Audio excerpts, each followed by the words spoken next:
የዓለም ኢኮኖሚ የደም ስር የሆነው የሆርሙዝ የባህር ወሽመጥ ላይ የጦርነት ደመና አንዣቧል። በዋሽንግተንና በቴህራን መካከል ያለው ደካማ ሰላም በማንኛውም ሰከንድ ወደ ለየለት ቀጠናዊ ጦርነት ሊቀየር እንደሚችል ምልክቶች እየታዩ ነው። አሜሪካ በመቶዎች የሚቆጠሩ የጦር አውሮፕላኖችን ስታሰማራ፣ ኢራን ደግሞ የሚያስቆጫቸውን እርምጃ ወስዳለሁ ስትል ዝግጅቷን አጠናቃለች። ከሆርሙዝ ወሽመጥ እስከ ፋጃይራ የነዳጅ ማከማቻዎች፣ ከአሜሪካው የባህር ላይ እገዳ እስከ ፓኪስታን አደራዳሪነት በመካከለኛው ምስራቅ እየታየ ያለውን ይህንን ታሪካዊ ፍጥጫና የዓለምን ኢኮኖሚ ጣፋንታ የሚወስኑ ዋና ዋና ነጥቦችን በዝርዝር እንመረምራለን።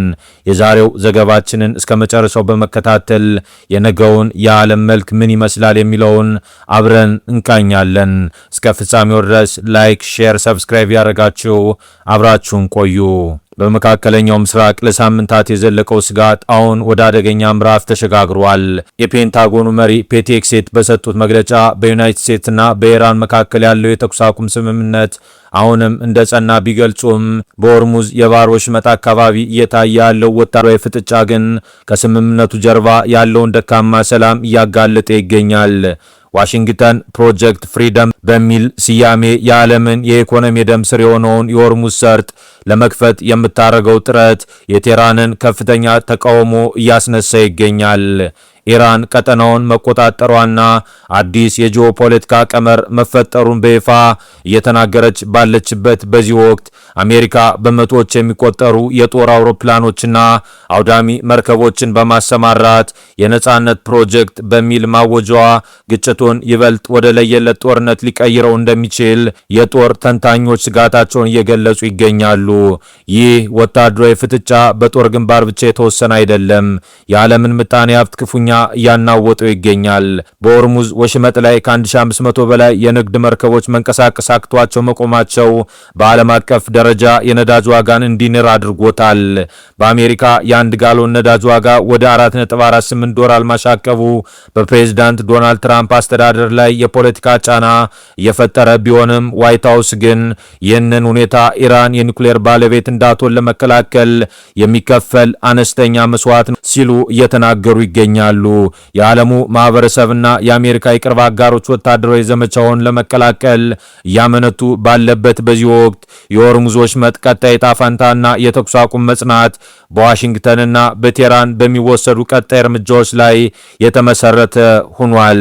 በመካከለኛው ምስራቅ እየተከሰተ ያለው ወቅታዊ ቀውስ የቀጠናውን ጂኦፖለቲካዊ መልክዓ ምድር ወደ አደገኛ ምዕራፍ እየቀየረው ይገኛል።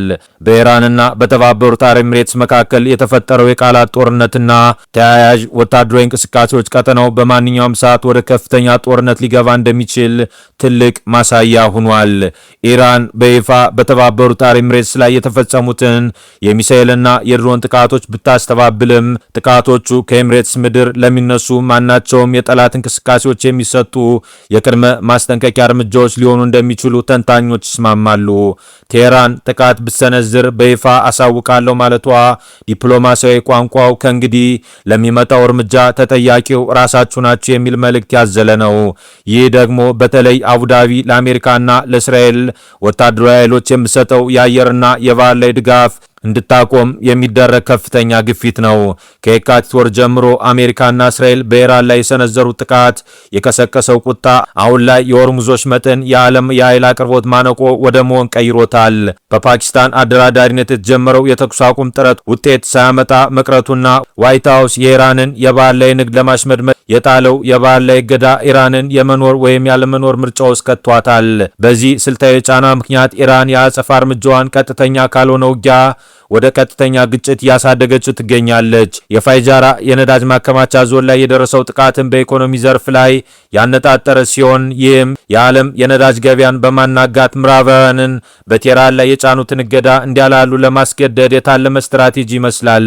አሁን ያለው ሁኔታ ከቀጠናዊ ግጭት አልፎ ዓለም አቀፋዊ ይዘት እየያዘ መምጣቱ አሳሳቢ ሆኗል።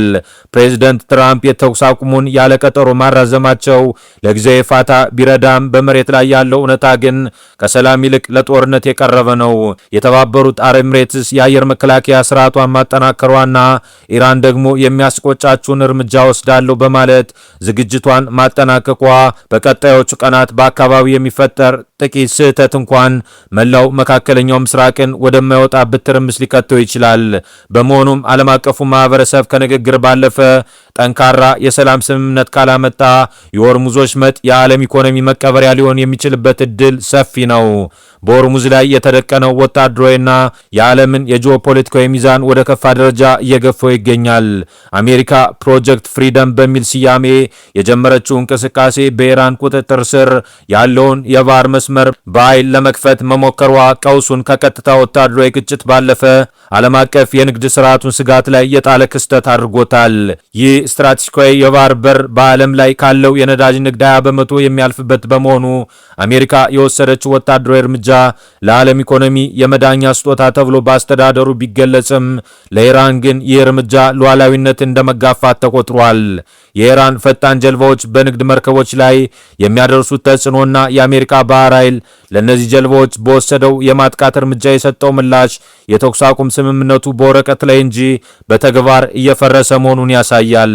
በተለይም በፕሬዝዳንት ትራምፕና በጸሐፊው ማርክ ሩቢዮ በኩል የሚሰጡ መግለጫዎች አሜሪካ በቀጠናው ያላትን የበላይነት መልሳ ለማረጋገጥ ያላትን ጽኑ አቋም የሚያሳዩ ቢሆንም ይህ አካሄድ ኢራንን ይበልጥ ወደ ጠርዝ እየገፋት ይገኛል።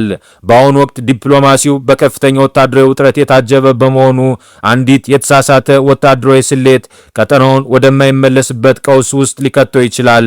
የዓለም የነዳጅ ዋጋ መናርና የመርከቦች ኢንሹራንስ ዋጋ ጣራ መንካት ጦርነቱ በፋርስ ባህረ ሰላጤ ብቻ ሳይሆን በእያንዳንዱ የዓለም ዜጋ የኑሮ ውድነት ላይ አሻራውን እያሳረፈ ይገኛል። የኢራኑ ፕሬዝዳንት መሱድ ፔዜሽኪያን የሀገራቸው የኒውክሌር መርሃ ግብር ሰላማዊ መሆኑን ለማረጋገጥ አስፈላጊውን ዓለም አቀፍ ቁጥጥር ለመቀበል ዝግጁ መሆናቸውን መግለጻቸው ቴህራን በዶናልድ ትራምፕ አስተዳደር እየመጣባት ያለውን ከፍተኛ የኢኮኖሚና ወታደራዊ ጫና ለመቀልበስ የምታደርገው ጥረት አካል ተደርጎ ሊወሰድ ይችላል። በተለይም ከየካቲት 28ቱ የአሜሪካና የእስራኤል ጥቃት በኋላ የተቀሰቀሰው ግጭት ምንም እንኳን በፓኪስታን አደራዳሪነት የተኩስ አቁም ስምምነት ላይ ቢደርስም አሁንም ድረስ በሆርሙዝ የባህር ወሽመጥ ላይ የተጣለው የባህር ላይ እገዳ የኢራን ኢኮኖሚ ክፉኛ እየጎዳው መሆኑ ግልጽ ነው። ኢራን አሁን ላይ የያዘችው አቋም ሁለት መሰረታዊ መልእክቶችን ያስተላልፋል። በአንድ በኩል ለዓለም አቀፉ ማህበረሰብ ለድርድር ዝግጁ ነን የሚል ሰላማዊ ገጽታ ለመገንባት ስትሞክር፣ በሌላ በኩል ደግሞ አሜሪካ በድርድር ስም ወታደራዊ ዛቻና የኢኮኖሚ ገዳን እንደ መሳሪያ የተጠቀመችበት መሆኑን በመጥቀስ ዋሽንግተንን በተቃርኖ ትከሳለች። የኢራቅ ጠቅላይ ሚኒስትር እጩ አሊ አልዘይዲ በዚህ ሂደት ውስጥ ጣልቃ በመግባት ባግዳድን እንደ የድርድር መድረክ እንዲያገለግል ማቅረባቸው ኢራቅ በቀጠናው ካሉ ሁለቱም ተቃራኒ ኃይላት ጋር ያላትን ስስ ግንኙነት ለማመጣጠን የምታደርገው ጥረት ነው። ሆኖም ይህ የዲፕሎማሲ መንገድ ስኬታማ የሚሆነው ፕሬዝዳንት ትራምፕ በሆርሙዝ ባህር ላይ የጣሉትን የባህር ላይ እገዳ ለማላላት ፈቃደኛ ሲሆኑና ኢራንም በበኩሏ ከኒውክሌር ጉዳይ ባለፈ በቀጠና ለምትደግፋቸው ታጣቂ ቡድኖች የምታደርገውን ድጋፍ በተመለከተ የምታሳየው ለውጥ ሲኖር ብቻ ነው።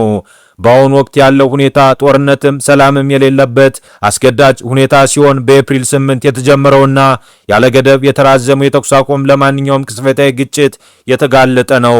ኢራን በአካባቢው አገራት የሚገኙ ወታደራዊ ካምፖች ለጥቃት እየዋሉብኝ ነው ብላ መክሰሷ ግጭቱ ዳግም ካገረሸ ወደ ቀጠናዊ ጦርነት የመለወጥ እድሉ ሰፊ መሆኑን ያሳያል። ስለዚህ የቴህራን የዝግጁ ነን ጥሪ የዲፕሎማሲው መውጫ መንገድ ፍለጋ ይሁን ወይም ስልታዊ የጊዜ መግዣ ዘዴ በቀጣዮቹ ቀናት ዋሽንግተን ለዚህ የምትሰጠው ምላሽ የቀጠናውን የረዥም ጊዜ መረጋጋት ወይም ዳግም ወደ ጦርነት መግባት የሚወስን ይሆናል። ለዛሬ ያዝንላችሁ ዓለም አቀፍ መረጃዎች እነዚህን ይመስሉ ነበር።